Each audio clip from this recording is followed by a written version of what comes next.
Don't stop, make it hot. Bardi, don't stop. Bonjour et bienvenue dans cette Nouvelle vidéo. Avant toute chose, merci de vous abonner, car nous allons pas tarder à atteindre les 100 000 abonnés. Qu'est-ce que c'est long. Abonnez-vous sur Instagram également, car nous y faisons des gaudrioles. C'est quoi des gaudrioles? Des... C'est parti pour une vidéo sur la culture du viol. Trigger warning, on va parler de viol, de violence, d'agression sexuelle. Si vous ne voulez pas voir cette vidéo, quittez-la maintenant. On en fait une vidéo aujourd'hui parce que c'est quelque chose dont on parle régulièrement. Mais tu sais, un peu comme ça, dans un coin de table, genre oui, bah ça doit être la culture du viol. Dans un coin de table. À l'intérieur, il y a un coin, dedans, t'es à l'intérieur, il y a des gens sur la culture du viol. viol. Donc on s'est dit, bon, autant prendre les choses à la base. La culture du viol est un concept sociologique utilisé pour qualifier un ensemble de comportements et d'attitudes partagés au sein d'une société donnée qui minimiserait, normaliserait, voire encouragerait le viol. Mais dis donc Justine, c'est quoi le viol? Le problème avec la définition... Ah, j'ai cru que j'avais oublié une syllabe. Le problème avec la définition du viol, c'est qu'elle varie d'un pays à l'autre, d'une étude à l'autre, d'une année à l'autre. Donc voilà, déjà on s'embarque dans un truc assez compliqué. Dans le droit français, le viol est une agression sexuelle impliquant tout acte de pénétration sexuelle, de quelque nature qu'il soit, commis par violence, contrainte, menace ou surprise. La notion de non-consentement n'étant pas exprimée. Et donc c'est particulièrement problématique, Et c'est surtout très difficile au niveau de la loi. puisqu'il n'y a pas forcément de violence ou de surprise. Comment on fait pour prouver la surprise? Je m'y attendais pas du tout, je vous jure monsieur. Comment tu prouves la contrainte? C'est déjà un démarrage dans la zone grise.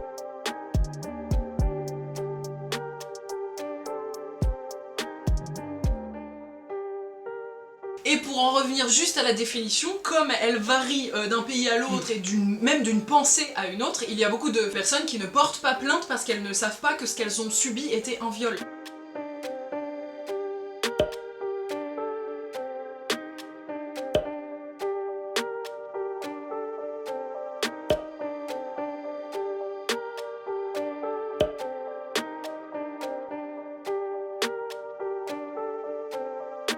A priori, la première fois que ce terme a existé, c'est aux États-Unis dans les années 70, pendant la grosse montée du mouvement féministe. Avec les femmes qui ont des poils sous les bras, qui ont voulu faire prendre conscience à la société que non, le viol n'était pas un fait ultra rare, qu'il y en avait beaucoup plus qu'on pensait, et dans des circonstances beaucoup plus larges que celles qu'on imaginait. que le viol c'est pas que un truc sexuelle, mais que c'est surtout la résultante d'une domination patriarcale et de la société de domination masculine en général, quoi. Et bim, c'est encore la faute du patriarcat.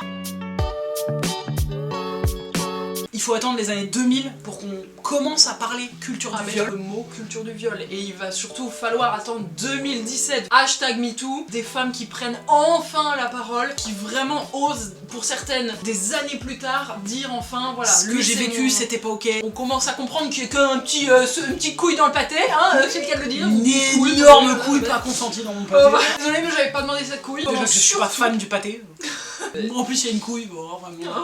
Oh non, c'est trop. Non, c'est trop. Un pâté plus une couille. Non, Non, vous m'en demandez trop. Trêve de bavardage et de plaisanterie. On commence surtout à comprendre enfin que non, le violeur n'est pas un inconnu, un imperméable avec des triples foyers qui débarque de nulle part dans un parking froid la nuit. Quand il se peut que ça existe. Attention. Oui, mais c'est le plus infime des pourcentages Il de savait. viols recensés. Dans plus de 90% des cas, la victime connaît son violeur. Voilà. Et la majorité du temps, le viol est commis sans usage de la violence. Et qui fait qu'on aurait dû parler plus tôt, beaucoup plus tôt, du consentement.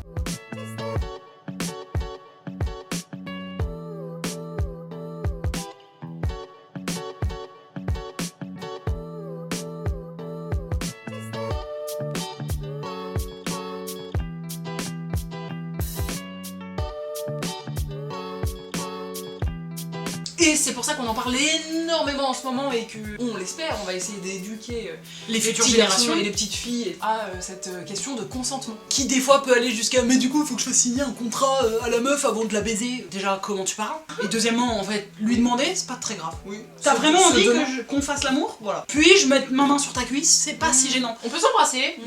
Oui bah voilà. C'est pas de quoi en faire tout un monde de mon dieu comment on va faire. Bah en fait vous allez ça plus va agresser. On sera tous gagnants. Oui. Parce que par contre quand on va dire bah oui j'ai vraiment envie. Le feu d'artifice. Champagne. C'est une métaphore avec le... La branlette. Non. Oh bah quand même. Bah si complètement.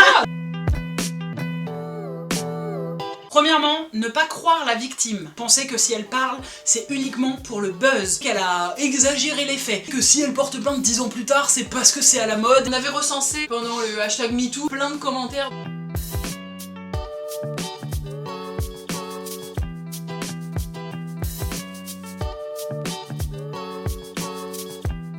Regardez à quel point c'est incroyable dès qu'une femme parle publiquement, surtout pour accuser quelqu'un de connu, de violence, de viol ou d'agression sexuelle, tout de suite on lui dit que c'est une mytho.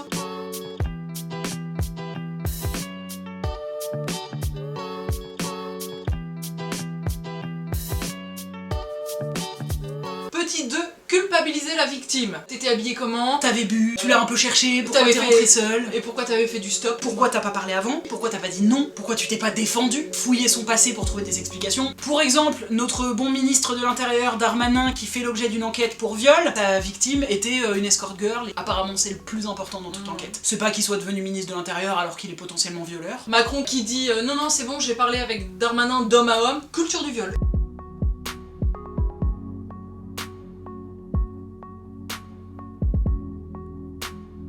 Ah là c'est carrément un autre point, hein, c'est exclure la victime. Genre non c'est bon on a parlé entre nous. Excusez-moi, c'est vous le sujet? Non je crois pas, enfin c'est la victime. Et enfin petit 3, c'est valoriser l'agresseur, lui trouver des excuses. Bah le fameux exemple. Si une victime est violée alors qu'elle avait bu, bah c'est de sa faute parce qu'elle avait bu. Par contre si un violeur viole alors qu'il avait bu, bah c'est pas de sa faute, il avait bu. Il était pas maître de ses moyens. Et nous on adore le deux poids deux mesures. Ah c'est notre cas. On adore. Deux poids deux mesures. La on justice aime. comme ça, Ah, de deux- vitesse, on est fan. Mais c'est aussi dire des choses du genre non je le connais, il est pas comme ça. Non C'est c'est un un mec mec bien. Ou alors c'est une erreur de parcours, c'est un dérapage. C'est un séducteur. Mais pardon, un séducteur ne veut pas dire bourreau. Enfin. Petite sélection d'archives de l'INA dans les années 70 en France. Voilà comment pensaient certains hommes. Vous avez déjà violé des femmes? Oui, Qui sont les femmes qui se font violer? Les aguicheuses, ça dépend de leur tenue, je crois, vestimentaire.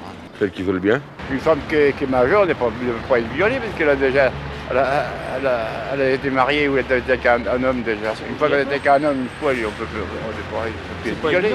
Ce sont des femmes qui en ont envie de toute façon. Il faut qu'une femme soit consentante pour être violée. Le viol à proprement parler, ça n'existe pas. Alors quand vous voyez ces images, vous vous dites mais c'est des vieux Jean-Michel des années 70, ce n'est plus comme ça aujourd'hui. Et non, détrompez-vous, voici des chiffres d'une étude de 2019.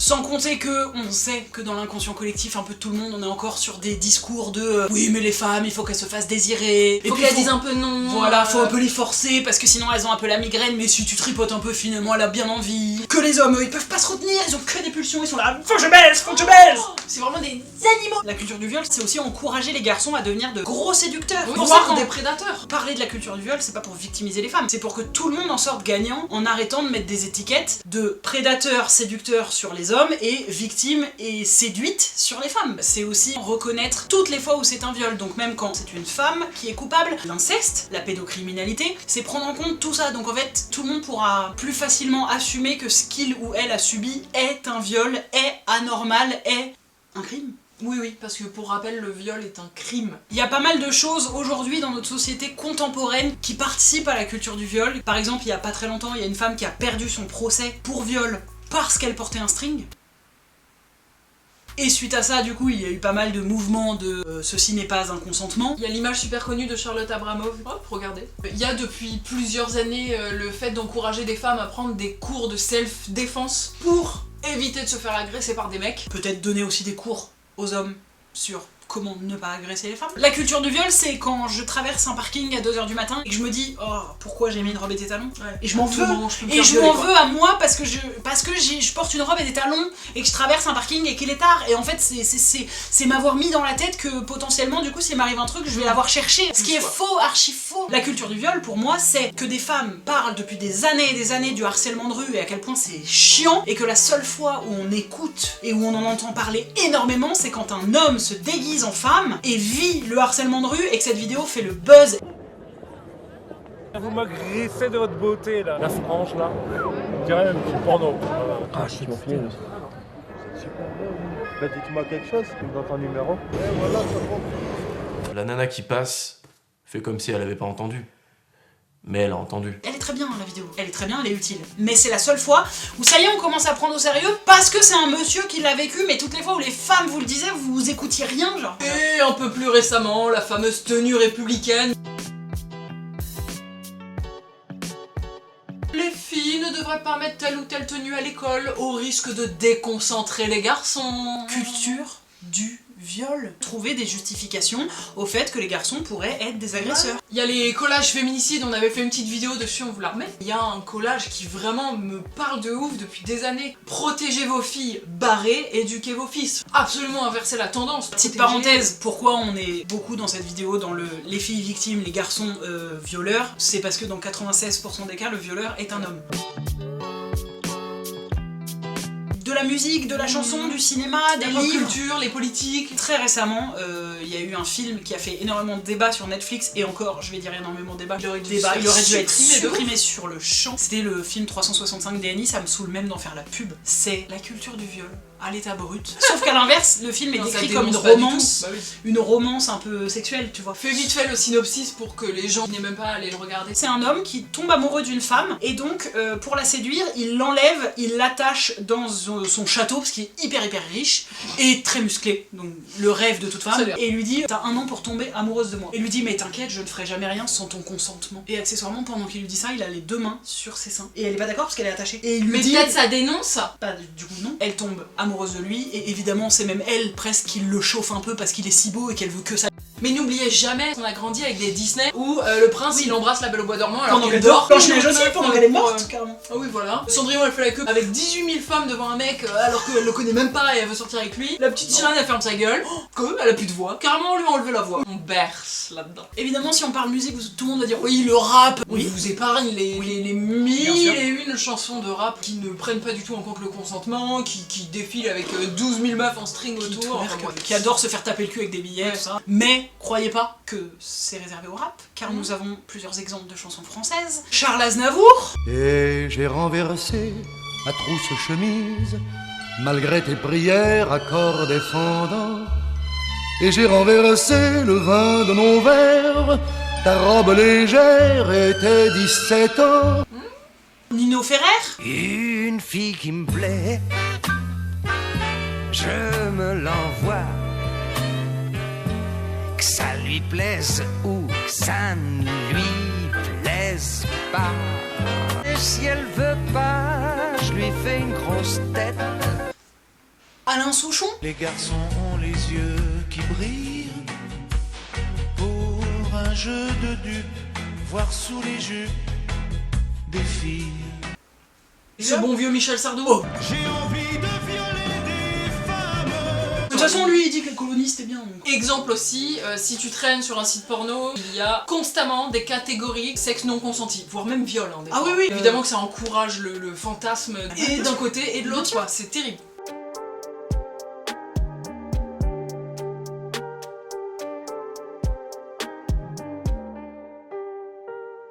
La culture du viol c'est aussi toutes les blagues horribles qu'on entend depuis toujours. Et alors quand elles sont déclamées à la téloche, ah bah là on est sur un cumul téloche plus bonne blague des années 2. Donc on a atteint le paroxysme avec Bigard et sa blague sur le viol.